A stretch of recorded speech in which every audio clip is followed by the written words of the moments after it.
Dans le podcast cette semaine, on va parler de jeux de rôle avec Dédé Schütz et notamment de Shadow Dark.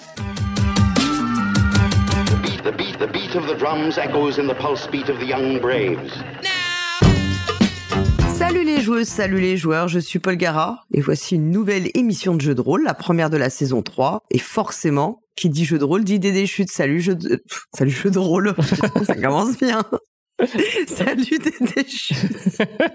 Salut Paul Gara. Ah bah, dis donc, les vacances n'étaient pas très reposantes, je vois.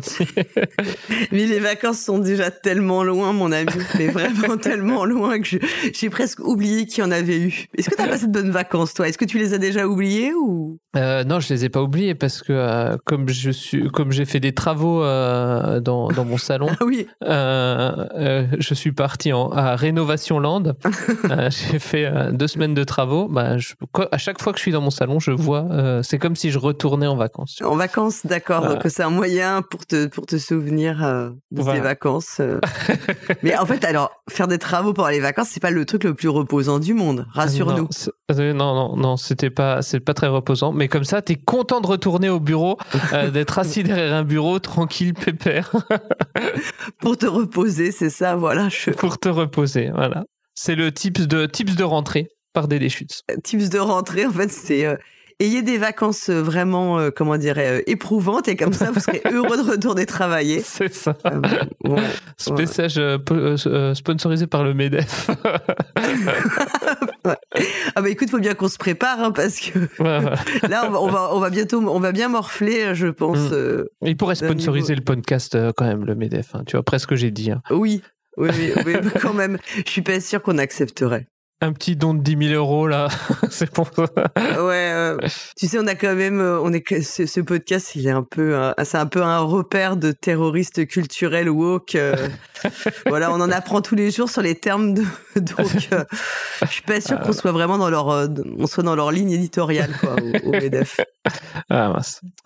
Pas d'argent facile. Bon, et d'ailleurs, on va commencer tout de suite avec un sujet politique. Ah bah voilà. Dans les news. Ah bah vas-y. Hein, comme ça, Donc, on va parler d'un jeu qui s'appelle Rebel Scum, qui avait, en fait, alors il y avait si j'ai bien compris, qu'il y a eu toute une polémique sur ce jeu. Parce qu'en fait, c'est un jeu qui est sorti en fin 2021 et qui s'était vendu en version numérique. Et puis, il y a eu, en fait, une remontée, il y a eu des signalements de la part de clients sur ce jeu, si j'ai bien tout saisi. Et notamment parce qu'il y avait des positions politiques explicites. Alors là, heureusement je sais pas, nous, j'attends encore qu'on nous signale nous aussi. Hein. Et en fait, qui étaient plutôt des, c'était dans la préface du jeu, l'auteur Christopher O'Neill demandait aux joueurs et joueuses s'ils voulaient mettre leur poing dans la stupide figure, dans la tête d'un nazi de l'espace avec ses bottes et son allure de nazi de l'espace. Bon, c'est une traduction assez libre de ma part. Voilà. Et ça indiquait clairement que le jeu ne s'adressait pas aux personnes qui croient en la suprématie blanche, aux antivax, aux bigots de tous horizons, ni aux crypto-fascistes qui se cachent dans notamment l'univers de Star Wars, puisque c'est un jeu qui est assez inspiré de Star Wars. Et donc, c'est ces propos qui ont fait l'objet de signalements. Donc, manifestement, il y a des nazis qui se sont sentis opprimés par ces propos. Et voilà. Et comme il semble que on se soucie beaucoup du bien-être de ces personnes actuellement. Voilà. Le jeu a été... la préface de Rebel Scum a été supprimée par l'équipe, en fait. Je pense que les signalements venaient de Roll20, si j'ai l'impression, quoi. Et ils ont préféré retirer le jeu. Alors, ça fait un peu peur. Ouais. Ouais. Bah, ça fait aussi un peu écho à ce qui s'était passé cet été sur Itch.io. Oui. Qui ont délisté pas mal de contenu Not Safe for Work, entre autres, ouais. et autres, suite à des pressions c'était de PayPal et de Visa, donc des entreprises américaines qui disaient vous me retirez ça ou sinon on arrête voilà, vous pouvez plus utiliser nos plateformes pour... Bah écoute, on voit comment en fait eux ont des moyens d'action qui sont quand même assez assez fort, quoi, parce que c'est effectivement, si tu n'as plus les supports de ces plateformes, notamment des plateformes de paiement, ça devient très compliqué en fait après pour commercialiser tes jeux, quoi. Ouais. Donc c'est assez drôle parce qu'on voit comment les gens de on va dire assez qu'on pourrait qualifier d'extrême droite, ça va être assez général, mais qui sont assez réacs, critiquent toujours les fameux woke, tu sais, de vouloir faire de la cancel culture et compagnie, mais alors déjà ils sont très très forts là-dessus. Et la différence, c'est qu'on rappelle que le fait d'avoir des opinions politiques de gauche, c'est pas un délit. Voilà. Pas encore. Hein. Non, pas encore. Alors qu'en revanche, propager des idées d'extrême droite, en tout cas en tout cas faire l'apologie du nazisme, etc. Ça, c'est avoir des propos qui visent à valoriser à faire l'apologie de discrimination, des propos discriminatoires qui atteignent les droits des personnes et l'égalité des droits, là, ce sont des propos qui se tombent sous le coup de la loi. Donc, c'est assez extraordinaire. De toute façon, on le voit bien. Enfin, tout ça, c'est des choses qu'on voit arriver de plus en plus. Je sais pas comment ça va se déboucler, mais on peut pas dire qu'on soit très confiant. Bon, on va parler de choses plus joyeuses. On va parler des jeux de Com Martin. On peut faire ça, oui. Bah oui, parce que là, on a passé 2 mois sans parler de lui, sans faire d'émission. Il a sorti combien de jeux? Je ne sais pas. Moi, j'en ai noté 2 déjà parce que je me suis dit, faut reprendre sur un trend léger. Parce que sinon, on pourrait faire une émission spéciale comme Martin. Donc sur Itch.io, il a sorti La Magicienne aux 1000 cristaux. Donc c'est un jeu de rôle solo dans lequel on remplit des grilles de Sudoku. Voilà. Et je trouve le concept encore une fois assez cool.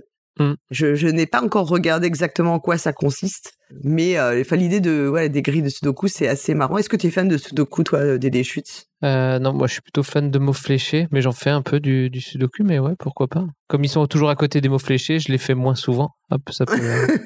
Et puis c'est pour les vacances. Pendant les vacances, c'est bien aussi les Sudoku quand même. Ouais. On dit Sudoku ou Sudoku? Moi, je dis Sudoku, je sais pas pourquoi. Moi, c'est... Parce que t'as l'accent japonais après. Ouais, bien sûr. C'est ça. Ça, non, bien sûr, c'est bien connu, tiens. Et il a sorti également Com Martin. Alors là, j'ai beaucoup ri sur le nom, j'avoue. Détective Conan the Barbarian. Ouais. Donc, qui est un mélange entre forcément Conan le barbare et le détective Conan, qui est un manga avec un petit détective que ma fille adore, donc que je connais bien. J'ai découvert, elle en a 14 tomes et j'ai découvert récemment qu'il y en avait une centaine, donc j'ai eu une petite sueur froide et j'ai décidé de prendre un abonnement à la bibliothèque, voilà. Oui, c'est mieux. Ouais, c'est mieux. Et donc alors il explique que c'est à la base, c'est parti un peu d'une blague et je pense que la blague vient un peu du titre, de la réunion improbable de ces 2 personnages. Et donc il en a fait un vrai jeu pour un MJ ou une MJ et une joueuse. On va incarner le héros du titre qui essaye forcément d'oxyre des ennemis et de résoudre des meurtres. Voilà. Oui.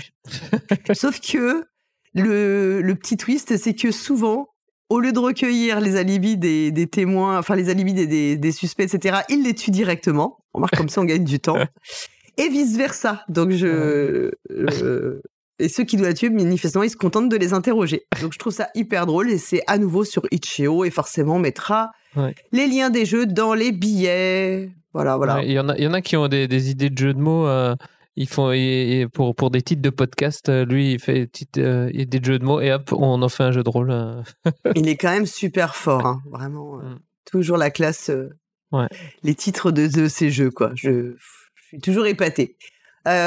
Tu nous parles de quelque chose après? Oui. C'est toi qui reprends la main? Ouais, je vais reprendre la main sur une retraite de création online en plus, donc il n'y a pas besoin de vous déplacer. C'est organisé par Chris, alias Chris Doc sur les réseaux sociaux, notamment Twitter, Twitter et Blue Sky surtout. Je ne sais plus si elle est encore sur Twitter. Elle organise donc une retraite d'écriture pour des jeux en PBTA. Cool. Donc c'est en ligne au mois de décembre. Donc, si vous avez envie d'en savoir plus, allez sur son site apocalypse au pluriel.net. Et voilà, donc pour vous rejoindre, Chris, en ligne au mois de décembre et discuter et playtester vos jeux en PBTA. Est-ce que tu vas faire cette retraite des chutes ? Non, Toi qui t'es lancé dans l'écriture de jeux. Non, je ne pense pas que... Non, mois de décembre, c'est un peu chargé en règle générale pour moi. Mais je trouve l'idée... C'est parce que tu prépares Noël.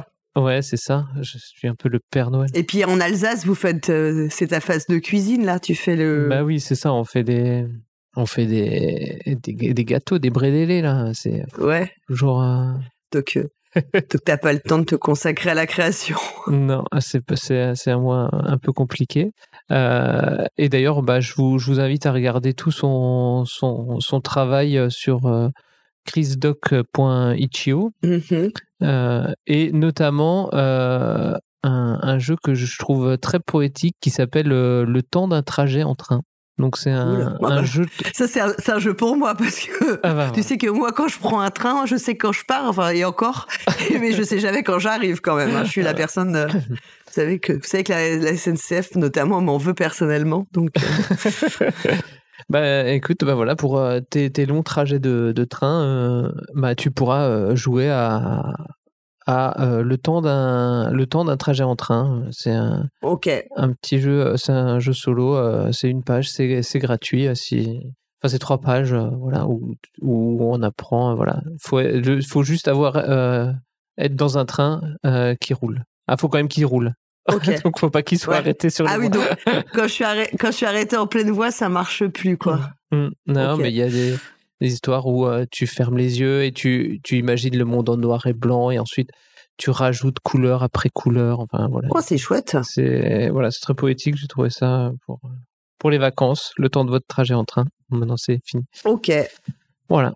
Ensuite, tu nous parles d'un jeu de rôle innovant. Oui. Alors en plus, c'est drôle parce qu'en fait, c'est toi qui l'as noté et je te dirais que j'ai vu ce jeu à la Gen Con. Ah justement, moi j'ai vu. C'est comme ça, c'est moyen de voilà, c'était mes vacances en fait à la Gen Con. Donc, oui, moi j'ai vu ça un article de nos confrères de Ludovox qui parle de Whipperstone de Flatout. Whisperstone. Ouais. Non, c'est parce que Whipper, ça veut peut-être dire autre. Je crois que whipper, c'est fouetter. Ça, et whisper, c'est murmurer. Donc, peut-être, toi, t'as la version BDSM, peut-être. Je fais une petite faute de frappe. Donc, Whisperstone, un jeu de rôle où, si j'ai bien compris, on a des capacités et des armes qu'on peut mettre sur sa feuille de perso comme des puzzles. Donc voilà, c'est un peu un mélange entre jeu de rôle et jeu de société. Et donc toi, tu l'as vu à Gen Con, tu as eu la chance. Ouais, je suis allée regarder parce que c'est proposé par Flatout Games. Et donc effectivement, quand tu voyais déjà l'illustration qui était assez jolie, et puis c'était effectivement ils exposaient en fait sur des petites tables le jeu, mais surtout c'est surtout les fiches de perso qu'on voyait, et effectivement ça te fait comme une sorte de petit puzzle, et en fonction de ce que tu vas rajouter comme équipement, tu viens l'insérer en fait dans ta fiche, quoi. Dans ton truc, et c'était chouette. On me l'a présenté assez rapidement, et forcément je trouve que ça a l'air en tout cas ça donne envie à minima de s'y intéresser, d'essayer pour voir comment ça fonctionne. Le petit gimmick du puzzle est assez chouette et bien trouvé. Ensuite, forcément, il faudra voir ce que ça vaut en termes de narration, etc. Et c'est censé être un système assez rapide à prendre en main, en fait, plus léger que du jeu de rôle classique, j'imagine. Oui, je pense que c'est pour rendre un peu accessible et ludique le jeu de rôle, si on est face à une feuille, pour éviter d'être face à une feuille avec plein de textes et de trucs à remplir. Là, on voit simplement, paf, on met cette armure, ça nous donne un +1. Je sais pas trop comment ça marche, mais voilà. Ouais. Il y a donc il y a l'équipe qui a créé le jeu, elle est assez c'est une grosse équipe, il y a plusieurs personnes, notamment Molly Johnson, je pense que c'est elle est quasiment dans tous les jeux Flatout Games. Et de toute façon, c'est prévu pour 2026. On verra s'il y a une localisation. Ouais. Ok. On continue. Alors, je sais pas pourquoi j'avais mis ça. Si. Avec un. En fait, je sais pas pourquoi parce que je crois que c'est l'image que je trouvais assez intéressante. Et c'était un jeu de rôle de Sword and Sorcery qui utilise en fait le système Gumshoe. Tu te rappelles, on avait joué avec ce système. Ah oui, à Cthulhu. Voilà. Confidentiel. Cthulhu confidentiel. Ouais. Confidential, ouais, voilà, exactement. Et donc, c'est Sword of the Serpentine qui était, lui, centré sur des aventures urbaines. Et donc, ils ont voulu, en fait, développer une cité avec des intrigues, en fait, dans un marais.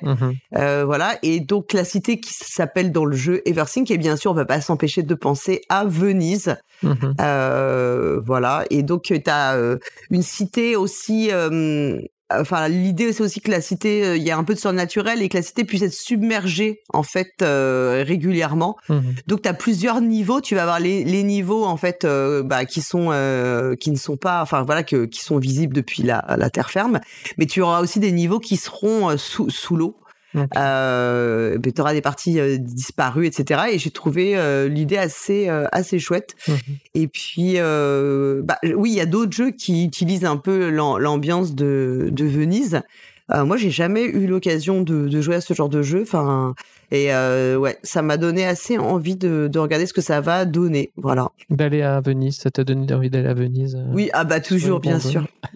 Pour faire un tour de gondole, et puis donner à manger aux pigeons de la place Saint-Marc, bien sûr. C'est ce que j'avais fait quand j'étais petite et au grand désespoir de ma mère, tu vois, qui était assez vraiment, chiffonnée par cette passion que j'avais pour nourrir les pigeons. Et je pense que ça, aujourd'hui, on te dirait de ne jamais plus faire ça. Enfin, il y a plus aucune ville où on te dit on voit bien que c'était une autre époque parce que jamais plus tu nourris les pigeons en ville. C'est même vraiment, on te demande de ne pas le faire. Voilà, donc super souvenir de Venise. Tu as vu quoi? Les pigeons. Génial. Ouais. Et tu continues avec des sujets politiques, mais qu'est-ce qui vous arrive, monsieur Schütz, vous radicalisez? Oui, c'était, j'ai vu ça à l'occasion c'était le Free RPG Day. Ouais. Il y a Cesare Capacle, je sais pas comment ça se prononce, qui nous propose un jeu qui s'appelle Make Capitalism Work. Alors, donc c'est un jeu de rôle solo dans lequel il faut faire fonctionner le capitalisme. D'accord. Et alors, pour ça, tu prends 2 dés de 4, t'en poses un normalement pour faire ça fait donc une pyramide. Ouais. Et il faut poser l'autre dé en équilibre sur la pointe et que ça tienne en équilibre, tu vois. Et si les deux tiennent en équilibre, t'as réussi à faire fonctionner le capitalisme. D'accord. Mais alors, le faire fonctionner dans le sens où on peut avoir un système économique capitaliste, mais avec, des progrès sociaux pour les gens, etc. C'est ça. Si ça tient, on y arrive. Voilà, okay, si ça tient, on y arrive. Et sinon, c'est... sinon, c'est le capitalisme qu'on connaît. Donc, bon... Je pense que je vais m'y atteler juste après cette émission. J'ai tellement envie que le capitalisme fonctionne. Ok, bon, évidemment, moi je pense que je vais aller signaler ce jeu tout de suite. Je pense que là c'est... voilà, c'est l'idée de dire, de mettre 2 dés de 4 c'est très marrant. Un sur l'autre. J'avoue, c'est très drôle. Et ça confirme que souvent le dé de 4, si tu marches dessus, t'as très mal. Et exactement, en fait, je pense que c'est aussi une allégorie. C'est vraiment l'allégorie du capitalisme, finalement. Ouais, le dé de 4, ce serait donc l'allégorie du capitalisme. Ouais, exactement. Ok, c'est fini pour les news. Est-ce que tu as acheté des jeux pendant cet été ou pas du tout? Non, je ne crois pas que... Ou t'as fait plein de Kickstarter? Non, j'ai pas fait plein de Kickstarter. J'ai reçu le jeu... Death Hunter de Saloon qu'on a reçu de Raoul qui nous l'avait transmis. Ouais. Tu me l'as transmis, donc j'ai pu le feuilleter. Ouais, oui, alors comme on le rappelle, c'est un petit cadeau qu'on a reçu. Voilà, ça y est, on commence. On est corrompu totalement. Et Et oui, parce que c'est Raoul qui a fait la traduction française et tout, donc il a pensé à nous parce qu'il nous aime bien et nous on l'aime bien aussi, donc ça tombe bien. C'est parfait, toutes les choses sont bien faites.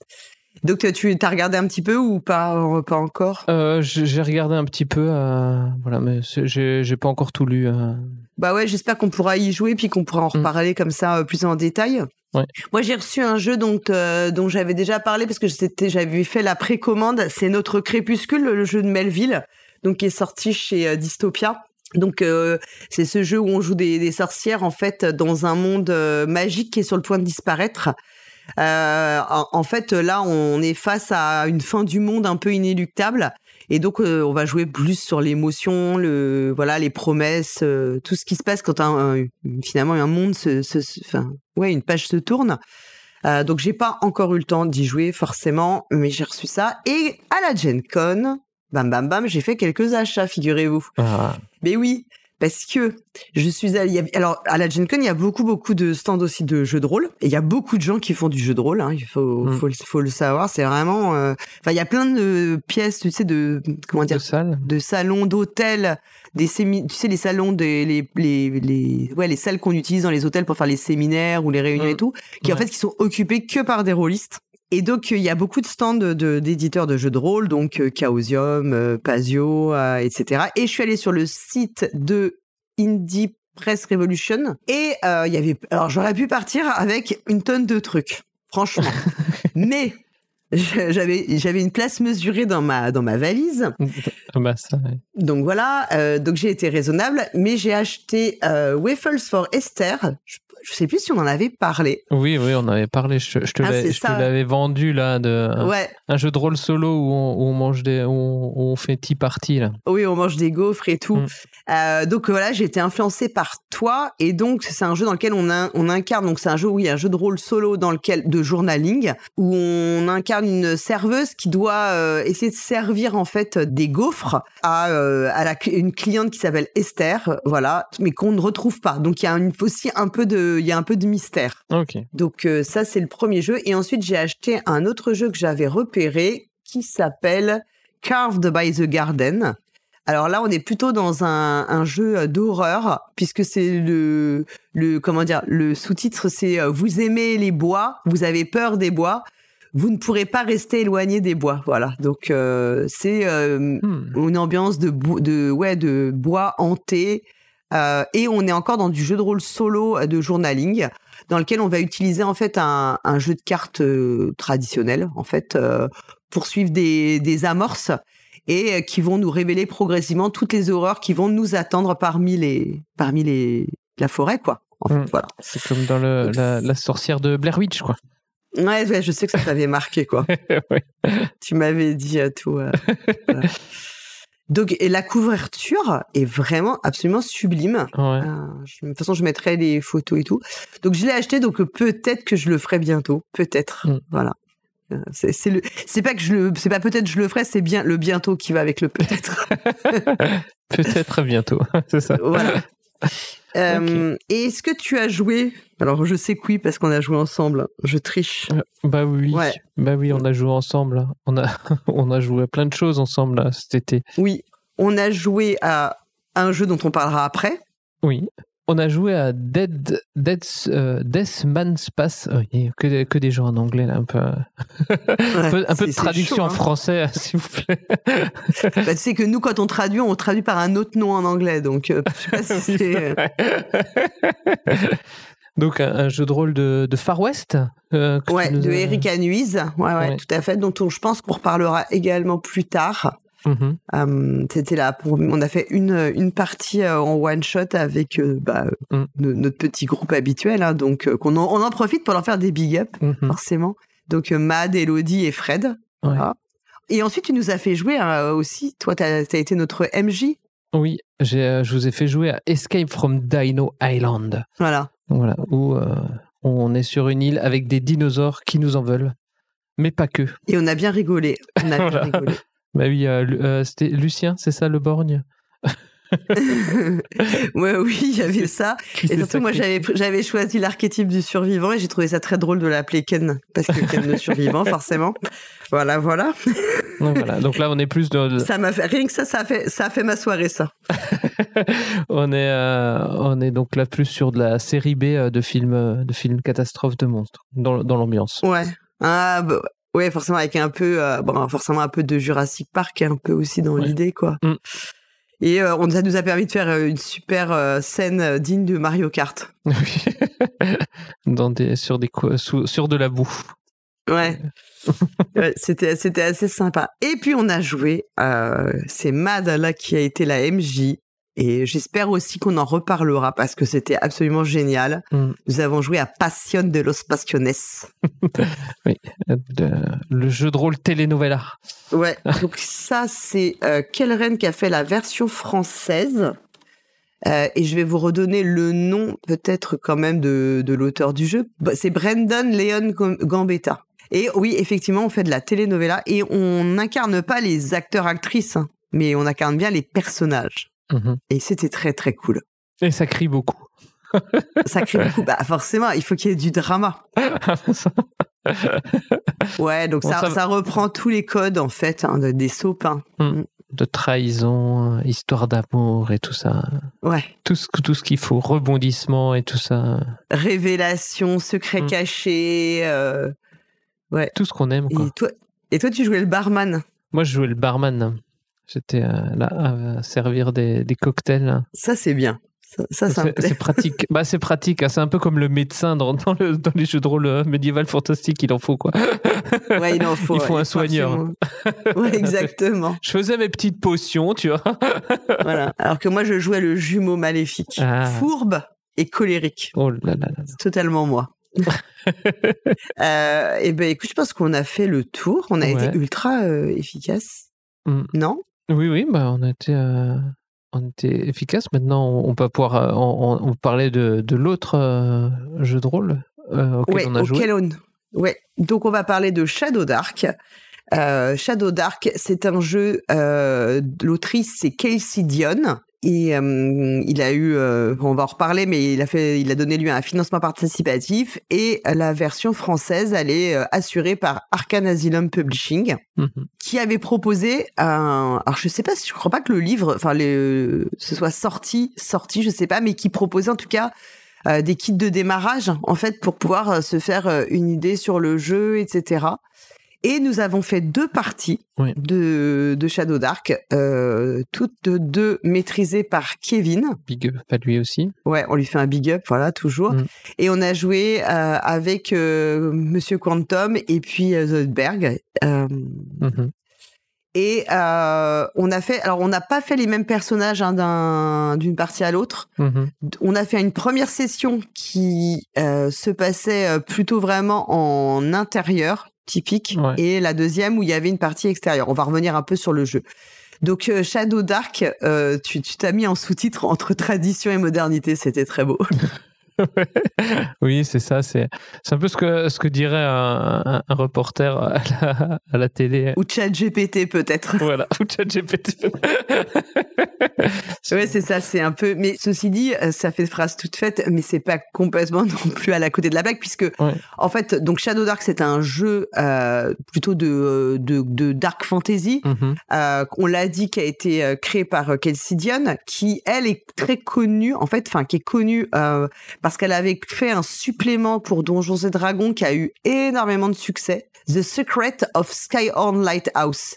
Et si j'ai bien compris, en fait, elle l'avait publié ce supplément gratuitement parce qu'elle considérait qu'il n'était pas très conventionnel. Et il s'est placé dans le top des suppléments, il a été vraiment vraiment plébiscité. Et ce que j'ai compris, c'est que déjà dans ce supplément, il y avait un peu l'essence de son travail parce que c'était ultra bien conçu, ultra synthétique et super bien conçu pour s'en emparer très facilement et jouer très facilement, quoi. Et c'est un peu aussi ce qui va caractériser Shadow Dark. Donc Shadow Dark, effectivement, il y a une petite vibe à la Donjons et Dragons, on peut pas dire le contraire, mais vraiment le Donjons et Dragons peut-être plus des débuts, puisque c'est un jeu qui va s'inscrire dans ce qu'on appelle l'OSR, donc le Old School Revival ou Renaissance. C'est-à-dire où on va essayer, l'idée c'est un courant dans lequel on se dit qu'on joue au jeu de rôle comme on y jouait, à l'ancienne, quoi, comme on y jouait avant. Et donc ça va être très empreint de dungeon crawling et très empreint du porte-monstre trésor, on peut dire. Oui, c'est ça, c'est un peu c'est limite entre jeu de rôle et dungeon crawler, quoi. On est dans cette vibe-là où on va les combattre, explorer des souterrains. Et looter. Et looter des trésors. On n'a pas looté beaucoup. Hein. C'est pas généreux. Hein. C'est porte, monstre et peut-être un trésor. Mais peut-être. Alors, il faut dire quand même aussi qu'à un moment, on a été un petit peu cupide et on l'a payé cher. Oui, c'est ça. On va revenir dessus parce que ça, c'est une... Mais voilà, donc c'est vraiment... forcément, on peut pas ne pas penser à Donjon. Cette phrase avec une double négation est merveilleuse. Donc, on ne peut que penser à Donjons et Dragons en y jouant. Mais effectivement, pas tellement à Donjons et Dragons auquel du coup on a rejoué récemment, mais plutôt aux Donjons et Dragons d'origine. On est plus dans cette vibe. Et donc le jeu, il a été proposé sur Kickstarter et la campagne a été une immense réussite. Je pense qu'elle la levée de fonds, c'est entre 1,5 million de dollars et 2 millions de dollars. Enfin, c'est vraiment, vraiment très conséquent. Et dans la foulée, parce que il a été présenté, je crois, à la Gen Con 2024, le jeu a cartonné. Et il a gagné dans la foulée des 4 prix aux Annie Awards. Je crois qu'il y avait meilleur design, meilleure création. Enfin, c'était vraiment ça a été vraiment un énorme carton, quoi. Ouais, carton plein pour le jeu, quoi. Ouais, exactement. Alors je vais te dire les prix exacts. C'était donc produit de l'année, meilleur jeu, meilleur design et meilleur système de règles. Voilà. Donc c'est quand même une grosse réussite. Donc le style même visuellement, ça fait penser vraiment à artistiquement. Enfin le choix des illustrations fait penser à des choses assez old school. Déjà dans le... Oui, c'est des trucs très noirs et blancs, un peu ce qui se faisait dans les années 80-90 quand ça fait beaucoup penser à des illustrations de fanzines dans le style un peu avec juste des traits noirs bon, après, c'est pas le style BD, hein. Non, c'est pas le fameux style BD. Non, mais voilà, c'est vraiment noir et blanc pour quand on imprimait ça à l'arrache sur des imprimantes. Maintenant, on peut mettre de la couleur parce que plus personne n'imprime, donc ça coûte plus cher de mettre de la couleur. Mais avant, la couleur coûtait cher, donc on mettait juste noir et blanc et fallait avoir des rendus de nuances de gris. Donc là, c'est un peu le style comme ça. Et après, moi, je suis pas forcément fan, mais ouais. Ouais, c'est ce que tu disais que t'aimais pas trop, mais moi, ça m'a beaucoup fait penser ça m'a fait beaucoup penser aux illustrations des livres dont vous êtes le héros les premiers qui étaient illustrés par John Blanche, en fait, où t'avais ce trait noir, et des illustrations qui étaient effectivement très marquées par la dark fantasy, enfin, ce qu'on s'imagine, tout l'imaginaire, et qu'on retrouve, qui ont inspiré d'autres styles, tu vois, où t'as ce côté c'est pas beau, en fait, tu vas dire, on sent que c'est pas l'idée, c'est pas de faire quelque chose de vraiment oui, c'est ça, super. Il y a un côté un peu même je dirais pas crasseux, mais tu vois, c'est ça. Mais si, c'est ça, c'est un peu il y a un peu de ça, quoi. Voilà, on sent que on va jouer dans la boue, quoi. On va être dans les souterrains, il fait sombre. On n'est pas bien, il y a une ambiance un peu malaisante comme ça. Ouais, malaisante, ouais, tout à fait. Où on voit que voilà, ça rend bien ce qu'on veut transmettre. Mais oui, c'est pas des illustrations qui sont faites pour Ouais, pour te transporter dans quelque chose qui serait beau, léger, gracieux. C'est pas du tout ce style-là, quoi. Et c'est vrai que quelque part, alors après, on aime ou on n'aime pas, comme tu disais, mais c'est vrai que ça donne bien le ton de ce qu'on va trouver, en fait. Et ça, effectivement, c'est vrai que c'est super important d'avoir, en fait, la direction artistique, le choix de direction artistique, il est là aussi. C'est pas juste pour être beau ou pas beau ou te plaire, c'est aussi pour te donner le ton de ce que tu vas trouver dans le jeu, en fait, dans l'ouvrage. Oui. Voilà. On parlait de dungeon crawling, et ça se joue en tour par tour. Oui. Et ça, c'est quelque chose qu'on retrouve dans le dungeon crawling en général. Oui. C'est-à-dire qu'en fait, à chaque tour de jeu, on va avoir une initiative qui va déterminer dans quel ordre chaque membre du groupe agit, mais également aussi le ou la MJ. Ouais. Je me souviens plus comment le nom exact qu'il incarne, c'est l'outre nuit ou l'outre quelque chose comme ça, enfin qui nous. Ou l'outre nuit. Et donc ça change quand même la dynamique de jeu par rapport au jeu où on va se concerter et déterminer quelle action on fait un peu collectivement, quoi. Ouais, là on est on peut se concerter, mais au final s'il y en a celui dont c'est le tour, il va agir comme il veut, quoi, après. Et en fait à ton tour, on l'a dit, c'est beaucoup comme dans le dungeon crawling de l'exploration. Donc on va se déplacer pour révéler les zones inexplorées. Et puis, avec une grosse particularité dont on va parler juste après. Et puis, on va après pouvoir faire une ou deux actions, effectivement. Je sais plus exactement comment, ça dépend je pense, du déplacement qu'on fait de mémoire. Ouais, tu peux te déplacer et ensuite tu peux faire une action. Et si tu fais pas cette action, tu peux avoir un deuxième déplacement. Et parce qu'on va se déplacer, ce qu'on explore, c'est sur des cases, en fait. Des cases, des cases hexagonales. Ou carrées, ou carrées. Ouais, bon, après, j'ai un doute là. Enfin, on se déplace sur des cases, quoi. On était en carré, mais on se déplace en carré, mais on peut utiliser les diagonales, donc voilà. Oui, donc. Et on a un certain nombre de points de déplacement, et ensuite on peut faire des actions où on regagne le même nombre de points de déplacement. Donc on peut courir, quoi, en gros. Ensuite, ce qu'on peut dire, une des grosses particularités qui a été mise vraiment aussi en avant, c'est la gestion de la lumière. Parce que ça, c'est vraiment un élément qui est hyper important. C'est-à-dire qu'on va avoir des torches dans notre équipement. Et si on n'a pas de torches allumées, on ne voit rien. Ouais. Et donc, l'exploration va être beaucoup plus ardue. Oui.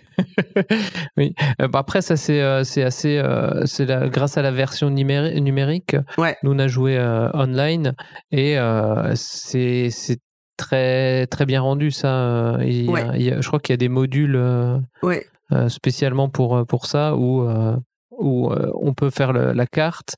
Et à chaque fois, celui qui porte la torche, autour de lui, on voit ce qui se passe. Mais s'il va dans une autre salle, on voit plus ce qui se passe. Et ça crée des dynamiques de jeu, quoi. Ouais, tout à fait, parce qu'à un moment, en fait, c'est vrai que nous on a joué en ligne, et en ligne sur Foundry, c'était hyper bien géré, puisqu'effectivement, si par exemple moi je n'avais pas de torche, et que toi t'en avais une et que je n'étais pas à côté de toi, moi je voyais beaucoup moins de choses. En fait, de toute façon, je voyais beaucoup moins de choses sur moi à l'écran que toi tu n'en voyais. Ouais. Donc c'est plus du tout. Alors, je ne sais pas comment en physique ça se résout. J'ai pas pu jouer en physique et je serais vraiment curieuse de voir comment ça fonctionne. Et ce qui est aussi assez génial, c'est que quand tu allumes ta torche, tu as 1 heure de torche, mais en temps réel. Oui, c'est ça. Et ça, c'est aussi le concept de dire, voilà, on va avoir une torche, elle dure 1 heure. Et donc, si on passe 3 heures à discuter, est-ce qu'on va à gauche, est-ce qu'on va à droite, la torche, elle continue de brûler, quoi. C'est pas... Voilà, c'est ça. Donc, ça t'oblige aussi... C'est une mécanique qui oblige à être quand même un peu efficace quand c'est à ton tour de jeu. Surtout qu'il y a, comme on joue chacun son tour, il y a moins de phases de concertation qui peuvent, on le sait, durer des plombes. Donc ça oblige à être un peu efficace, parce que tu dois aussi optimiser ton temps de torche, parce que t'es pas parti avec 200 torches, quoi. Et ce système-là, ça m'a fait aussi beaucoup penser au jeu vidéo Darkest Dungeon. Tu sais, celui dont un jour j'aurais peut-être jamais le Kickstarter. Parce que dans Darkest Dungeon, t'as exactement ce même type de système. Tu as un groupe de 4 persos que t'essaies de choisir équilibré en fonction des compétences. Notamment parce qu'ils avancent dans un certain ordre dans les donjons et que selon leur place dans le groupe, ils peuvent faire certaines actions, notamment des attaques ou pas. Donc voilà. Et en fait, dans lequel donc dans les donjons que t'explores, il faut que t'aies de la lumière, t'as des torches, tu dois partir avec des torches. Parce que si tu avances dans le donjon avec un mauvais éclairage, etc., ton stress augmente en fait. C'est des personnages, ils peuvent perdre de la santé mentale. Et donc c'est quelque chose auquel tu dois tout le temps veiller, que le groupe que tu avances soit bien éclairé, parce que sinon il va en fait en payer les conséquences, quoi. Et prendre du stress, peut-être être moins performant, et s'il est stressé, il est moins performant contre les ennemis, etc. Et ça m'a vraiment fait penser à cet aspect de Darkest Dungeon, qui est un excellent jeu de dungeon crawling en fait, avec des attaques au tour par tour, etc., des initiatives. Et ça demande aussi justement d'être quand t'as ta torche, il faut que tu penses aux camarades de pas trop courir, dire j'ai la torche, je vois tout, allez j'avance, et les autres derrière voilà, c'est ça, ils galèrent à rattraper. Voilà. Donc faut quand même être dit j'avance jusque là, je me mets à la limite pour voir un peu ce qu'il y a de l'autre côté, venez, on va avancer dans le truc.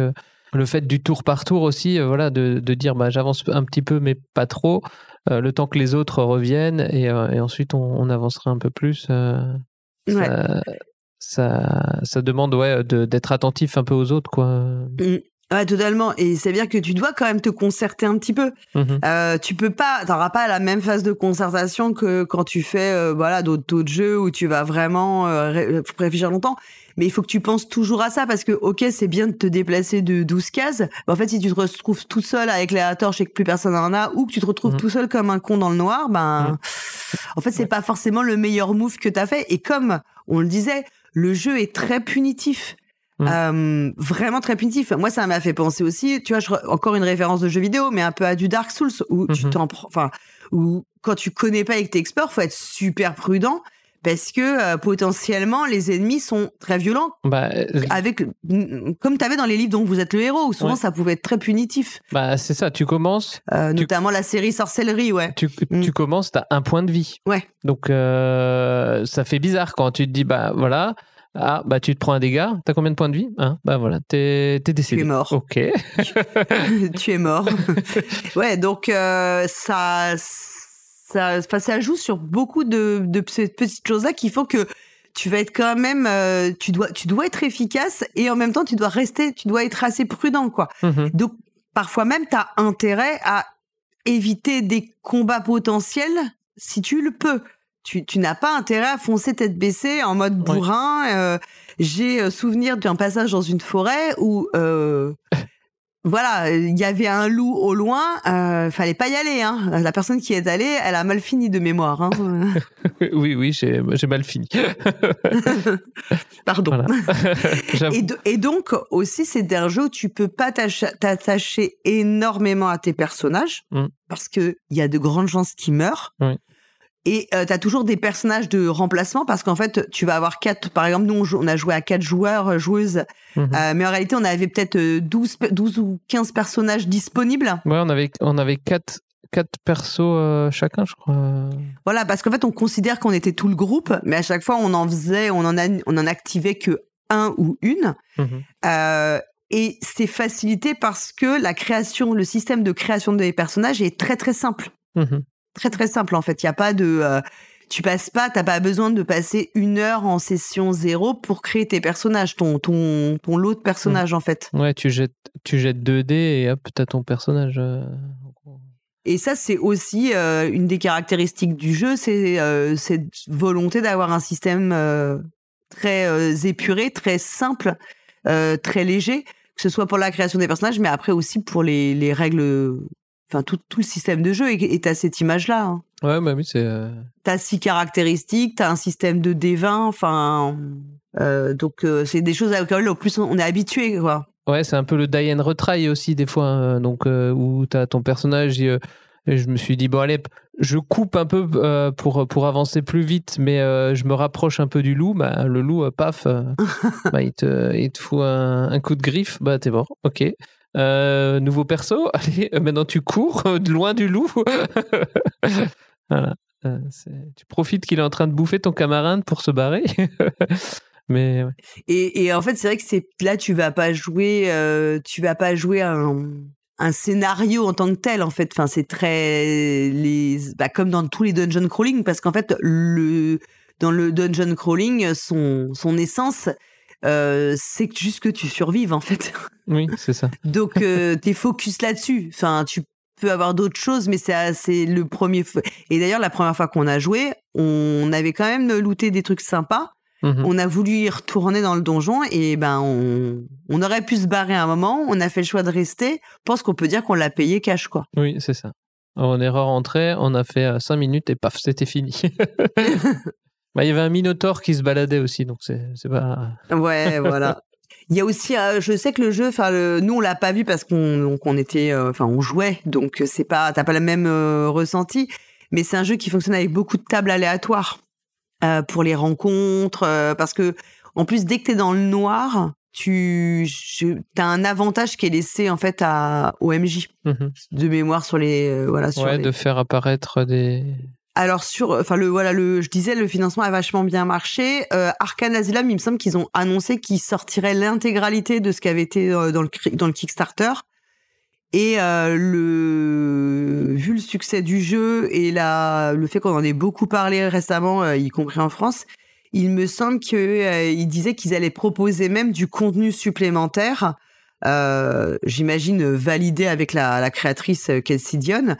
Mais l'idée étant quand même que elle est assez favorable à ce que on s'empare du jeu et on puisse créer du contenu par rapport au jeu, quoi. Toi, ça t'a plu au final ou pas comme expérience ? Ouais, moi ça m'a bien plu. Alors ça m'a plu de jouer. Je sais pas si je maîtriserais ça. Je sais pas si je prendrais autant de plaisir à maîtriser ça que à jouer. Mais oui, à jouer c'est agréable, quoi. On avance, on va tuer. On évite des monstres et on essaye de leur voler leur diamant. Mais ouais, voilà, c'est sûr, il y aura pas de. C'est pas Passion de Los Passiones comme ambiance. Hein. Voilà, j'allais dire, il y aura pas d'histoire d'amour comme dans Passion de Los Passiones, mais. Non. Ouais, c'est un peu le grand écart, quoi. Oui, on n'est pas là pour construire des relations entre les personnages et beaucoup de background, en fait. Ouais. On s'en fout un peu. Oui, c'est ça. Bah, après, c'est deux salles, deux ambiances. Hein. Il en faut pour tous les goûts. Hein. Bah, effectivement, tu avais ce petit côté un peu régressif de te rappeler tes premières expériences de jeu de rôle et voilà. T'as ce petit plaisir-là. Et je pense que ça marche effectivement parce que le jeu est très léger. En tout cas, parce que clairement, c'est plus du tout le genre de jeu auquel, sur le papier, j'ai envie de jouer aujourd'hui. Mais là, ça fonctionne bien parce que le jeu est c'est super simple et ce que tu fais, c'est super immédiat. En fait, tu te poses pas 1000 questions sur comment tu vas faire ou pas. Tu vois très bien, très bien les enjeux que t'as de survie et t'as 3 règles à connaître, en fait. Oui, c'est ça. Je pense que c'est ça qui le facilite parce que si t'avais un système beaucoup plus complexe ou beaucoup plus lourd, ça deviendrait vite plus technique qu'autre chose. Ouais. Non, mais oui, c'est ça, c'est l'immédiateté et le fait de dire, voilà, on fait une partie, hop, on génère un petit donjon et ça, tu génères un personnage, hop, même si quelqu'un veut rejoindre une campagne, tu vois, tu peux, hop, lui créer quelqu'un. Bah, tu lui repasses un des persos, c'est facile. Puis il aura pas loupé 50 milliards d'indices d'enquêtes comme dans l'appel de Cthulhu. Si t'as pas pris de notes, il y a un moment tu sais plus qui est qui, ce qui fait quoi ou ce que tu dois faire. Donc voilà. Donc moi vraiment ça m'a bien plu, mais je me dis c'est un jeu auquel je suis ok, tu vois. Alors pour rejouer ponctuellement, quitte à effectivement reprendre tes persos et ton exploration parce que c'est pas très gênant. Oui. Mais voilà, pour y jouer ponctuellement, pour faire un truc un peu récréatif et tout, je te cache pas que c'est pas non plus un jeu qui m'a... Enfin, moi, ça m'a pas non plus mis sur le cul. Enfin, on va pas se mentir. Oui, ça va. C'est sûr que c'est... Après, c'est du old school. C'est old school Renaissance ou Revival, mais ouais. ça dit bien ce que ça veut dire, quoi. Hein. Donc... Mais oui, voilà, c'est vrai qu'on n'en ferait pas tous les jours, quoi. On ferait pas que ça, tu vois... Un peu de PBTA de temps en temps, ça fait quand même, c'est quand même plus, ça fait du bien. C'est quand même plus drôle, quoi. Ben, je me demande si tu le fais sur une campagne, enfin, même si ça se conçoit comme ça, mais si tu faisais beaucoup à l'affilée, est-ce que c'est pas ultra répétitif? Parce qu'en fait, c'est quand même ultra répétitif ce qu'on fait dans le jeu. Donc, si tu fais beaucoup d'affilée, je sais pas si tu auras toujours le même plaisir que tu peux avoir quand t'en fais ponctuellement et d'avoir ce petit frisson de te dire que tu vas probablement mourir très rapidement et que tu dois faire super attention. Moi, je serais très curieuse d'y jouer en vrai. Oui. Parce que j'aimerais vraiment comparer la gestion de la lumière en physique versus via une plateforme qui te gère ça de façon super efficace. Et où tu as vraiment ce sentiment d'avancer à l'aveugle. Ouais, de brouillard de guerre. Ouais, exactement, ouais. Ça, je pense que ce serait vraiment cool de voir ce que ça donne. Donc, je ne désespère pas de pouvoir y jouer en vrai. Appel est lancé à Kevin. Hop, on va week-end chez Kevin pour faire du Shadow Dark. Exactement. Est-ce qu'il y avait autre chose que tu voulais dire sur le jeu ? Non, je pense qu'on a fait un bon tour du jeu. Ouais. Voilà. Si vous avez l'occasion, il y a des guides de démarrage qui sont téléchargeables gratuitement sur Arcane Asylum. Sur leur site, ouais. J'ai vu sur leur site. Donc, si vous voulez vous faire une petite idée du jeu, vous pouvez aller faire ça. Bah ça, c'est une super idée de faire ça aussi parce que ça permet de se rendre compte un peu de ce que ça donne et de voir si tu as envie après de t'investir plus dans le jeu, quoi. Voilà. Bon, bah écoute. Ok, bah écoute. C'est une reprise calme. Oui. Faut pas forcer tout de suite, sinon c'est le claquage. Hein. Sinon c'est le claquage, exactement. Un peu d'échauffement en septembre et en octobre, on aura plein de choses à dire. Bah bien sûr, on aura joué à plein de jeux entre temps. J'aurais joué à Chronique d'un vampire millénaire parce que figure-toi que j'ai commencé. Oh. Alors j'ai pas bien fait parce que j'ai pas. En vrai, il aurait fallu que je joue d'affilée, mais c'est quand même super long. Et je n'ai pas réussi à trouver de créneau et tout. Mais j'ai quand même créé mon personnage, machin. J'ai commencé, donc j'espère en parler quand même à un moment ou à un autre. Ah ben attends. Avec toute la différence. Oui. Ouais. Oui. Bah écoute, ouais. Mais alors j'ai oublié. Mais attends, j'ai oublié de faire mon auto-promo. Je la fais à la fin alors. Alors vas-y. J'ai oublié que j'ai commencé à jouer à Colosse là sur Twitch. Ben voilà. Dans mon actu, voilà. Est-ce qu'il y a des replays ? Alors les replays ne sont pas encore en ligne. Faut que je les remette. J'ai fait une première partie avec Elodie, une deuxième partie avec Mad, qui m'assiste un petit peu pour donner des idées, voilà, que ce soit un peu plus dynamique. Ouais. Et donc on a déjà fait 2 parties. On a visité la ville de Darjeeling. On a fait des combats contre un beffroi. Ok. Cool. Donc, très bien. Très, très sympa. Donc on reparlera de ça et puis je pense qu'on sait déjà de quel jeu on parlera le mois prochain, mais on ne dit pas parce que comme on a toujours le droit de changer d'idée. C'est ça. Non, mais des fois qu'il y a une actu une actu incroyable. Une actu incroyable qu'il faut qu'on fasse 1 heure dessus. Ouais. Non, puis parce qu'on n'est pas très discipliné, donc. Aussi. Aussi. Eh ben, écoutez, merci Monsieur Schutz pour cette reprise. Bah, merci à vous, merci aux auditeuristes. De nous suivre. Et puis, on se dit au mois prochain pour l'émission de jeu de rôle. Et puis, de toute façon, il y aura une émission normalement la semaine prochaine. Ciao, ciao. Ciao, ciao.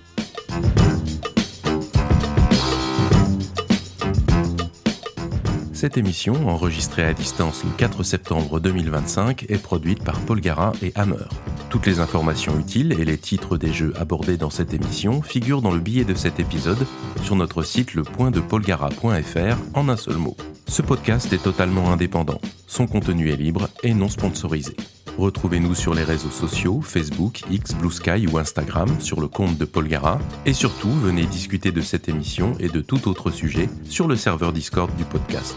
Merci d'avoir écouté Le Point de Paul Gara et à très bientôt pour une prochaine émission.